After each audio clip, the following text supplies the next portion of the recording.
आपका नाम? I'm Dr. Anand Arya. जी डॉक्टर साहब, मोदी जी का प्रोग्राम जो है इस समय ख़त्म हो चुका है और आप उसको देखने के लिए आए थे, कैसा महसूस कर रहे हैं?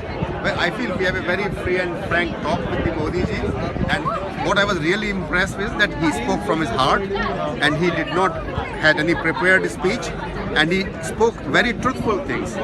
I think certain things he spoke of a very long-lasting, high importance. I mean, the first thing he says that the Indian people are impatient with him, and he thinks it is his strength, and he thinks that this is how make the country progress, and I agree with that because dissatisfaction is the key to the success, and this is what he said that.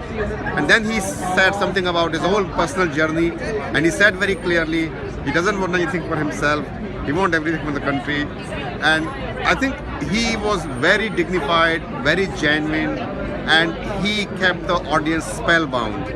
I'm really impressed with what he said, and I have no doubt that if he remain the leader of India, nobody can stop India going forward. Ji doctor साहब, आपको India छोड़े भारत छोड़े हुए कितना समय हो गया? It's about 30 years I've left India. I live in London, but I visit India almost. Bharat की तरक्की को देखते हुए ऑनरेबल प्राइम मिनिस्टर जो इस समय कर रहे हैं भारत के लिए, तो कैसा फील हो रहा है?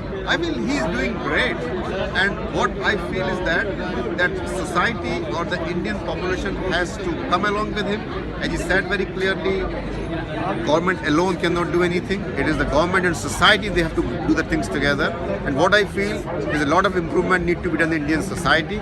Indian society is still, a lot of people are very selfish, a lot of people are very greedy, a lot of people they would not have sympathies with the others. So society has to improve. One government or Modi's government alone cannot do anything.